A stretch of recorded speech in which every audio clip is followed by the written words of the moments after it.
성도 여러분 안녕하세요. 오늘도 말씀의 은혜를 승리하는 이 하루가 또 저와 여러분들에게는 은혜와 힘과 능력이 되기를 주님의 이름으로 축원드립니다. 우리 계속해서 사도행전 여행을 떠나고 있고요. 우리 어제 내용을 잠깐 기억해 보도록 하겠습니다. 이제 10장에서부터는 정말로 복음이 예루살렘과 온 유대와 사마리아를 넘어서서 이제 정말로 이방을 향해 가는 그런 모습들을 보았고요. 그 대표 주자로 로마 군대의 백부장 고넬료와 그의 집안에 복음이 들어가는 모습들을 우리가 함께 봤습니다. 어제 그래서 우리는 이방인 로마 백부장 고넬료의 가정에 복음이 전해지는, 그들이 성령을 받고 예수를 주로 고백하는 놀라운 과정들을 함께 봤습니다. 세 가지 의미를 함께 나눴는데요. 첫 번째, 드디어 이방인 로마 백부장 고넬료와 예루살렘 교회의 수장이자 유대인인 두 사람이 만났는데, 이 두 사람이 만났을 때 은혜가 가득 넘쳤거든요. 그럴 수 있는 두 가지 원인이 있습니다. 키워드가 있는데 뭐냐, 두 사람 다 하나님이 가라, 명령하라, 환상 중에 명령하셨을 때 거기에 순종했어요. 또 하나, 두 사람은 모두가 서로가 서로에게, 특별히 고넬료는 자기가 지금 다스리고 있는 나라의 유대인 이 베드로에게 엎드려 절하면서 그를 맞이할 정도로, 또 베드로도 그러한 이 고넬료를 이방인이라 무시하지 않고 일으켜 세우고 나도 같은 사람이라 그러고 그에게 성심을 다해 하나님은 이방인들도 이렇게 살아가시는구나 고백하고 그에게 열심과 성심을 다해 복음을 전한 것처럼 그들에게는 순종과 겸손이라고 하는 두 키워드로 무장된 이 두 사람 베드로와 고넬료의 만남이 처음부터 이런 은혜의 스파크가 튀었다라고 하는 걸 우리가 좀 알 수 있어서 우리도 그런 순종과 겸손의 사람들로 서야 한다라고 하는 의미들을 나누고요. 두 번째, 그래서 그 베드로는 이 고넬료가 성령님에게 받은 환상의 내용을 다 듣고 나서 비로소 정말로 마음으로 깨닫게 되는 겁니다. 머리로만 알았던 게 아니라 이제 마음으로 깨닫게 되는 거예요. 하나님이 정말 이걸 원하시는구나.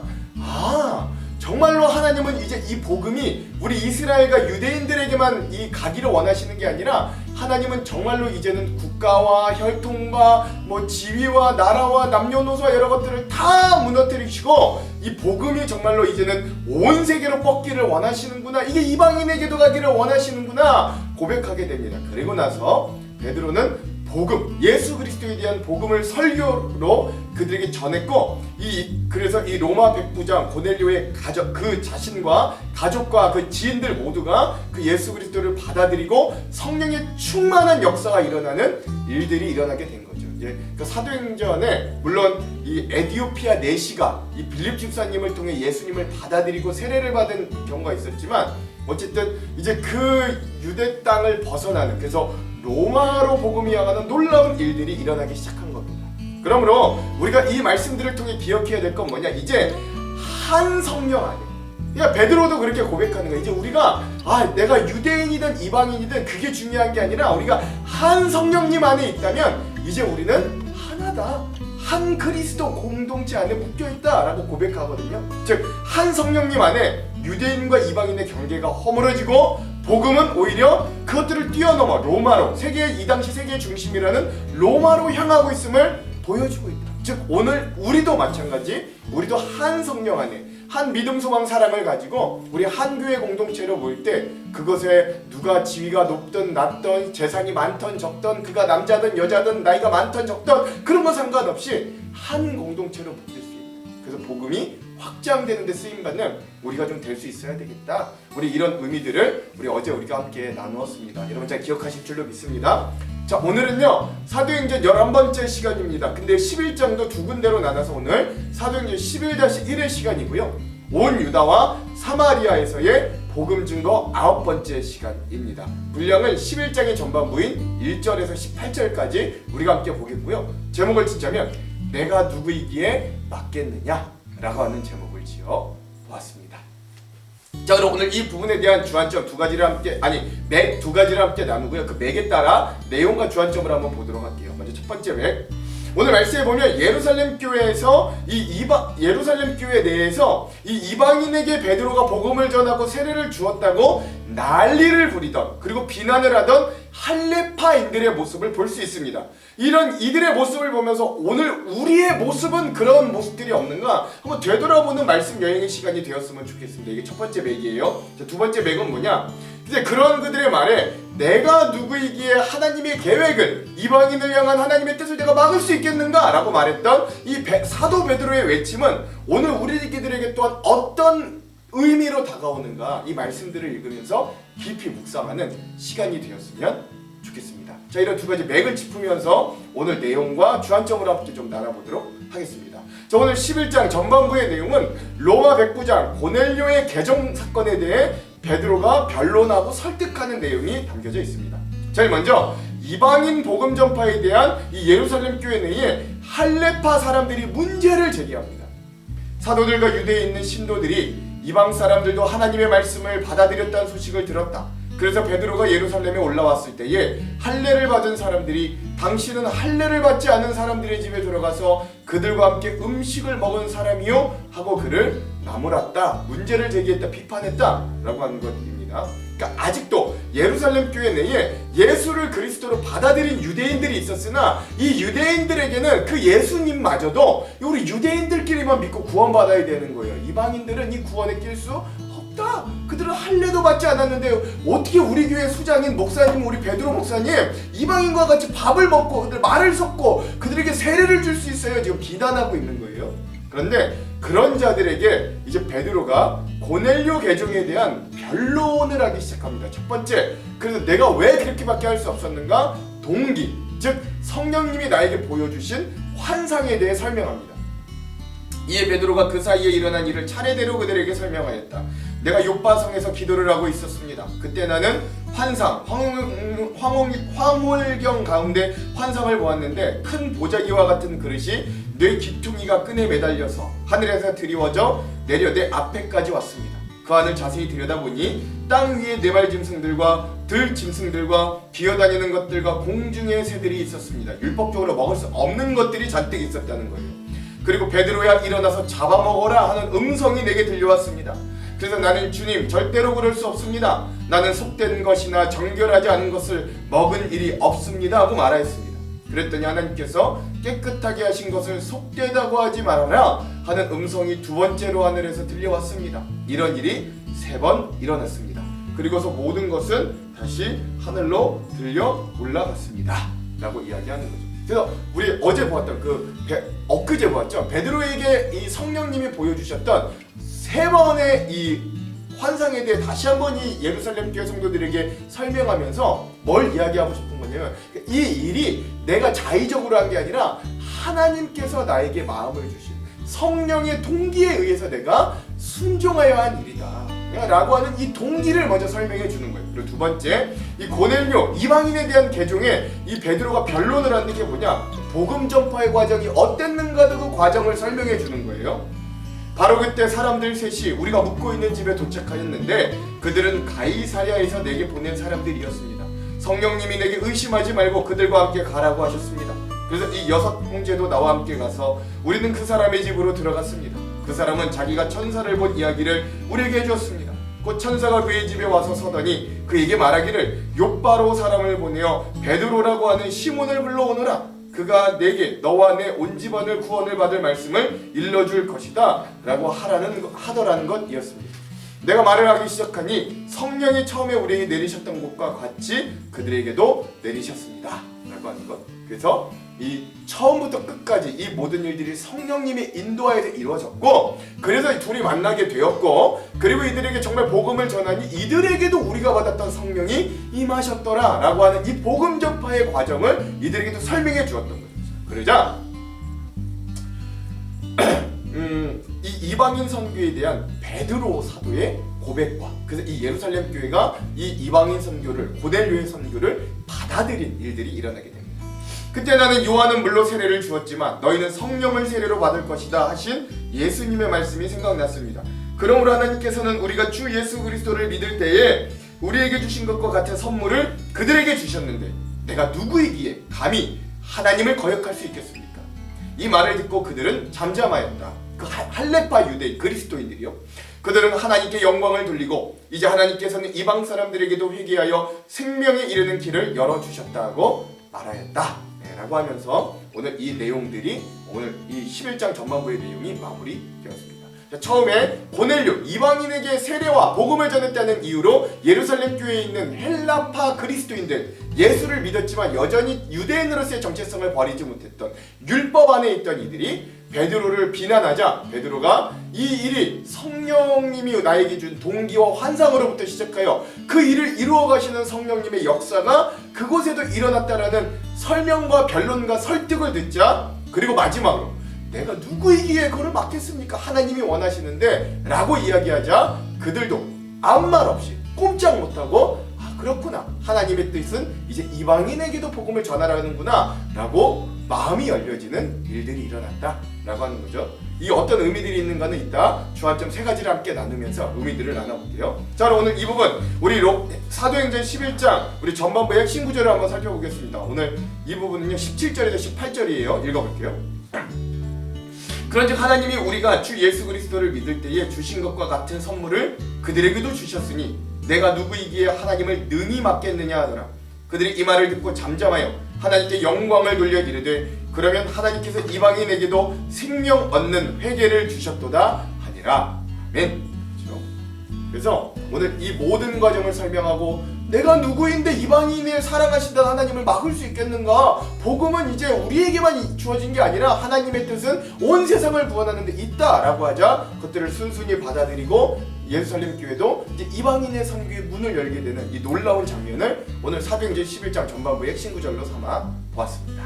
자, 그럼 오늘 이 부분에 대한 주안점 세 가지를 함께 나누고 오늘 우리가 말씀을 읽어볼게요. 먼저 첫 번째, 사도행전에서 이방인의 선교, 특히 로마로 그 복음이 들어가는 전초 역할이 고넬료의 회심과 복음을 받아들였던 사건이었습니다.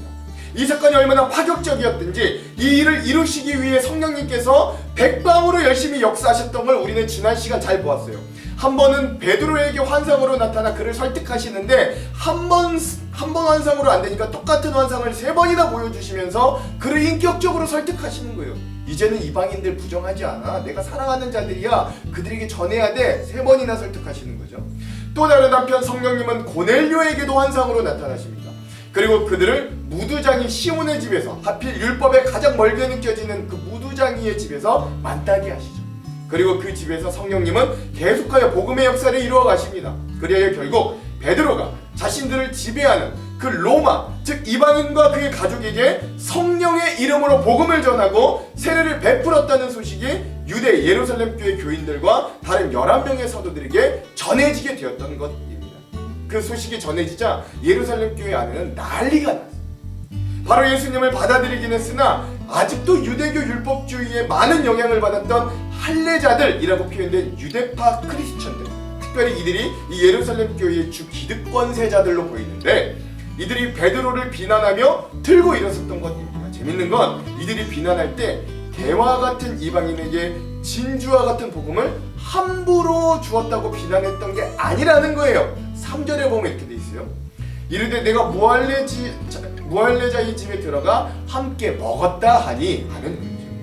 이 할례자들, 즉 유대파 크리스천들은 이방인들과 어울리고 함께 밥을 먹는 것조차도 용납이 되지 않는 이런 율법에 속박되는 모습을 그렇게 노출시키고 있습니다. 그러니까 복음을 전했다는 건 얼마나 엄청난 일이겠어요. 밥 먹는 것도 안 되는데.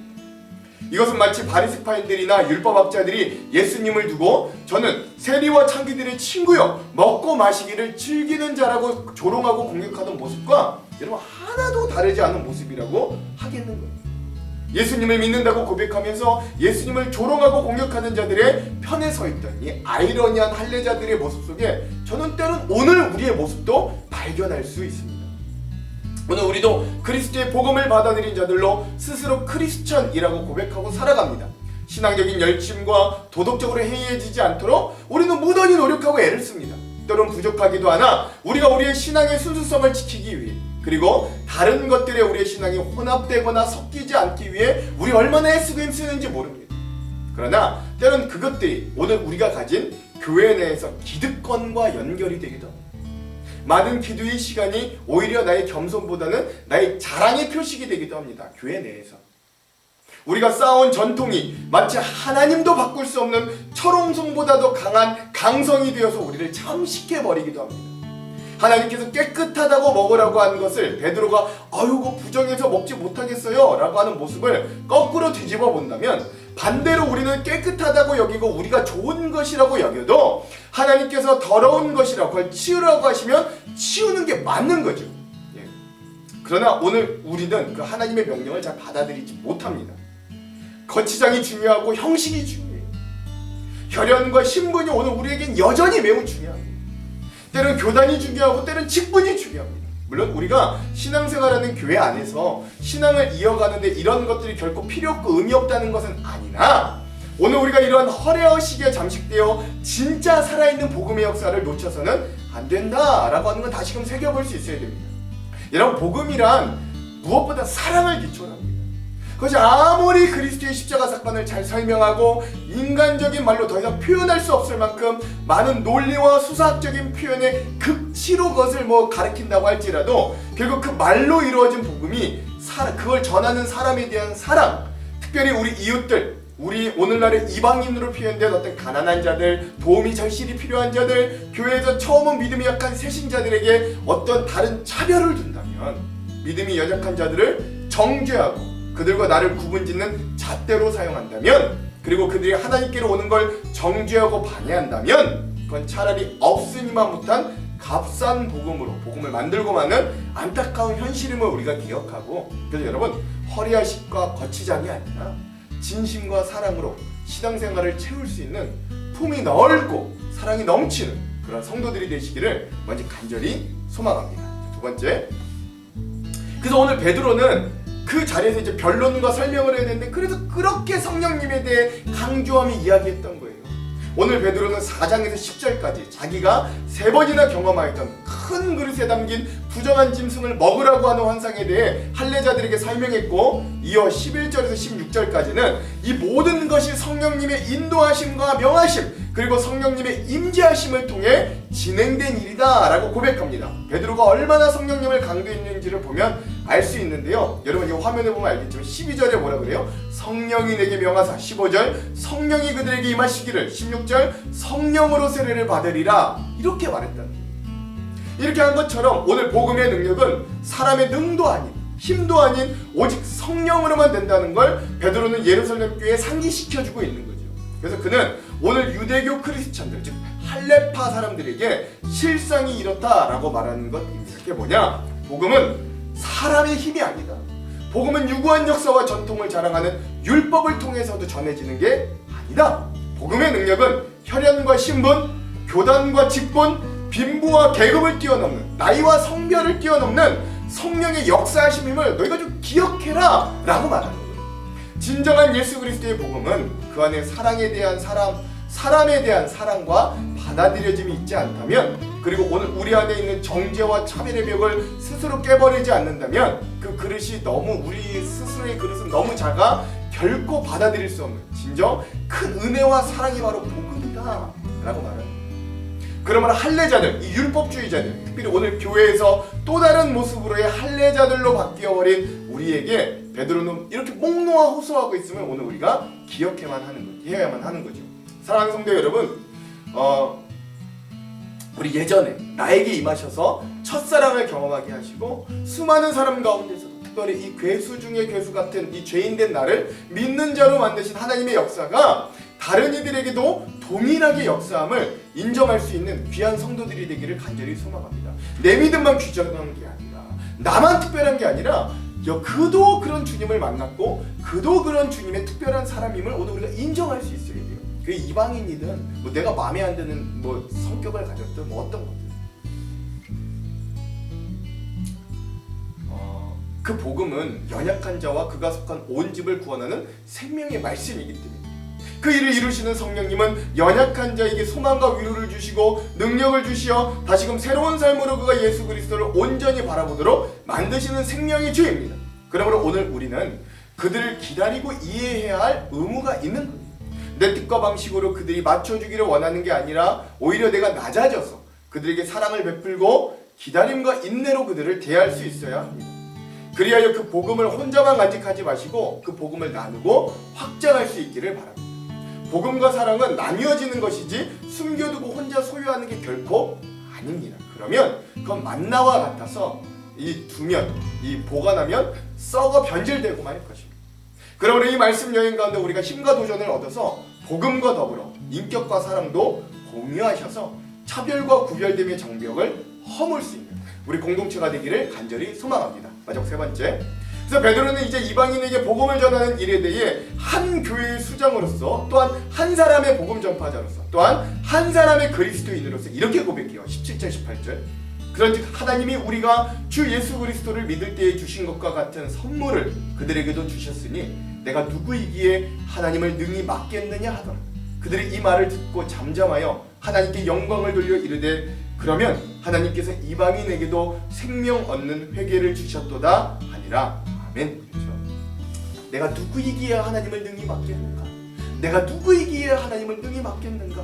오늘 이 베드로의 외침에 할례자들이 잠잠했고 오히려 이방인에게도 생명의 구원을 허락하신 하나님께 영광을 돌렸다고 성경은 마무리를 짓습니다. 그리고 내일 우리가 볼 본문에는 드디어 이방인 선교의 전초 기지인 안디옥 교회가 설립되게 됩니다. 그러기에 모든 인간의 강력과 자본과 부덕함을 잠재운 이 외침, 내가 누구이기에 하나님을 능히 맡겠는가? 이 외침이 오늘 우리에게 더 크게 들려야 됩니다. 그리고 오늘 이 베드로의 고백은 우리에게 울림으로 다가옵니다. 여러분 생각해보세요. 예수님이 베드로에게 뭘 주셨어요? 네가 열면 하늘에서도 열리고 네가 잠그면 잠긴다는 권세를 예수님이 베드로에게 허락하셨습니다. 물론 이게 베드로 한 사람에게 주신 게 아니라 베드로의 믿음의 고백 위에 이런 권세를 주신 거죠, 사실은. 근데 어쨌든 이 예수님의 칭찬을 받은 베드로예요. 한 번의 설교로 3,000명을 변화시켰고 안진뱅이를 일으켰고 8년 된 중풍병자를 고치고 심지어 죽은 다비다마저도 살린 능력의 종 베드로였어요. 그러나 그는 그 어떤 경우에도 복음보다 자기를 높이거나 앞세우지 않았습니다. 오히려 그는 때마다 사람들에게 나도 너희와 같은 사람이다. 나는 은과 금도 없는 사람이다. 내가 누구이기에 하나님을 맡겠는가 라며 복음 앞에서는 철저히 낮은 곳으로 들어가 복음을 떠받치는 역할을 충실히 했던 게 사도 베드로의 일관적인 모습입니다. 오늘 우리에게 요구되는 모습이 바로 이러한 모습일 줄로 믿습니다. 여러분 사실 오늘 우리는요 그런 낮은 모습보다 주인공 되고 싶잖아요. 주류 되고 싶잖아요. 오늘 우리는 신앙적으로는 어때요? 아브라함이나 이삭과 같은 주인공이 될 망정, 또는 세상적으로는 창고에 먹을 것 가득 쌓아두고 기뻐하며 놀 생각으로 기대에 찬 부자가 되고 싶을 망정, 평생 신실하고 충직하게 자기의 주인인 아브라함을 섬기다가 세상적 상속자에서도 결국 탈락한 아브라함의 종 엘리에셀, 또는 한편 그 부잣집에서 떨어지는 부스러기도 잘 못 먹어 결국 배를 불러 아사하여 죽게 되는 가난한 나사로는 되고 싶지 않다고 말하는 것이 오늘 우리 숨기지 못하는 속내이기도 합니다. 근데 여러분 재밌는 거 뭔지 아세요? 히브리어로 그 아브라함의 종이었던 엘리에셀을 이 헬라어로 고치면 이렇게 나사로가 된다는 거예요. 그러나 결국 아브라함의 품에 안긴 사람은 누군가? 그래서 진정 하나님의 백성이라고 인정받은 것은 그 이방인 종 엘리에셀이고 가난한 나사로였다라고 하는 걸 기억하시기 오늘 사도행전의 저자인 누가 선생님은요 이 사도행전 앞에 쓴 누가복음에서 결국 아브라함의 품에 들어간 자, 곧 천국에 들어간 자는 유대인 부자가 아니었다라고 이야기합니다. 그렇죠? 부자와 나사로의 이야기에서 그래요. 상속자에서 탈락한 엘리에셀, 또는 이방인 헬라식 이름을 가진 나자로, 유대인의 상에 떨어진 부스러기를 먹는 가난한 자, 즉 세상적인 조건으로는 항상 주변일 수밖에 없었던 나사로, 즉 엘리에셀이 결국은 아브라함의 품에 들게 되는 영광을 누리게 되었다고 선포하는 거예요. 그러니까 여러분 여기서 중요한 건 뭐 무조건 가난해야 된다는 게 아니에요. 그리스도인들은 가난해야 된다는 게 아닙니다. 일부러 비참한 인생을 살라는 것도 아니에요. 중요한 건 그거 아니에요. 오해하지 마세요. 그러나 하나님은 성실하게 본인의 삶에서 복음을 위해 하나님의 나라를 위해 애쓰고 힘쓰는 자들을 긍휼히 보시고 그들의 출신 성분이 무엇이든 그가 이방인이든 유대인이든 가난하든 연약하든 종이든 간에 결국 그를 하나님의 자녀로 흔쾌히 받아주시는 분이라는 걸 꼭 기억할 수 있어야 돼요. 그러므로 오늘 우리는 또 다른 엘리에셀들이 되기를 소망하고 오늘 우리는 또 다른 나사로들이 되기를 소망합니다. 그리고 오늘 우리의 고백이 베드로의 고백처럼 내가 누구이기에 하나님을 맡겠는가? 내가 언제 이방인이 아니었던 적이 있었는가? 내가 누구이기에 하나님께서 이렇게 은혜를 주셨나? 내가 누구이기에 하나님께서 이렇게 나를 사랑하시나? 라고 고백할 수 있는 우리 말씀의 여행에 은혜와 감동이 저와 여러분에게 가득하기를, 오늘 말씀 여행 가운데 가득하기를 주님의 이름으로 축원드립니다. 기도할게요. 하나님, 여전히 우리는 주인공이 되고 싶고, 하나님, 우리는 여전히 우리의 믿음이 기득권이 되어 하나님 사람들을 판단하고 정죄하기 쉬우나, 그러나 오늘 베드로의 외침과 고백처럼 내가 누구이기에 하나님을 능히 막을 수 있겠는가? 오늘 나도 여전히 이방인 아니었던가? 하나님, 그런 이방인과 같은 나에게 이런 은혜와 사랑을 주신 하나님은 얼마나 놀라운가? 그 은혜를 깨닫게 되기를 간절히 소망합니다. 우리의 높음을 내려놓고 우리의 낮아진 자리로 내려갈 수 있는 사랑과 여유가 충만하고 풍성한 우리의 모습이 될 수 있도록 주님 우리를 변화시켜 주시옵소서. 오늘 말씀 여행 가운데 그런 은혜와 힘을 주실 주님을 기대하며 예수님 이름으로 기도합니다. 아멘. 그럼 사랑하는 성도 여러분, 오늘도 말씀으로 승리하십시오. 사랑하고 축복합니다. 화이팅! 제 11장. 유대에 있는 사도들과 형제들이 이방인들도 하나님의 말씀을 받았다 함을 들었더니 베드로가 예루살렘에 올라갔을 때 할례자들이 비난하여 내가 무할례자의 집에 들어가 함께 먹었다. 베드로가 그들에게 이 일을 차례로 설명하여 내가 요바시에서 기도할 때에 황홀한 중에 환상을 보니 큰 보자기 같은 그릇이 내 귀에 메어 하늘로부터 내려 내 앞에까지 드리워지거늘 이것을 주목하여 보니 땅에 네 발 가진 것과 들짐승과 기는 것과 공중에 나는 것들이 보이더라. 또 들으니 소리 있어 내게 이르되 베드로야 일어나 잡아먹으라 하거늘 내가 이르되 주님 그럴 수 없나이다. 속되거나 깨끗하지 아니한 것은 결코 내 입에 들어간 일이 없나이다 하니 또 하늘로부터 두 번째 소리 있어 내게 이르되 하나님이 깨끗하게 하신 것을 내가 속되다고 하지 말라 하더라. 이런 일이 세 번 있은 후에 모든 것이 다시 하늘로 끌려 올라가더라. 마침 세 사람이 내가 유숙한 집 앞에 서 있으니 가이사랴에서 내게로 보낸 사람이라. 성령이 내게 명하사 아무 의심 말고 함께 가라 하시매 이 여섯 형제도 나와 함께 가서 그 사람의 집에 들어가니 그가 우리에게 말하기를 천사가 내 집에 서서 말하되 내가 사람을 요바에 보내어 베드로라 하는 시몬을 청하라. 그가 너와 내 온 집이 구원받을 말씀을 내게 이르리라 함을 보았다 하거늘 내가 말을 시작할 때에 성령이 그들에게 임하시기를 처음 우리에게 하신 것과 같이 하는지라. 내가 주의 말씀에 요한은 물로 세례를 베풀었으나 너희는 성령으로 세례를 받으리라 하신 것이 생각났노라. 그런즉 하나님이 우리가 주 예수 그리스도를 믿을 때에 주신 것과 같은 선물을 그들에게도 주셨으니 내가 누구이기에 하나님을 능히 맡겠느냐. 그들이 이 말을 듣고 잠잠하여 하나님께 영광을 돌려 그러면 하나님께서 이방인에게도 생명 얻는 회개를 주셨도다.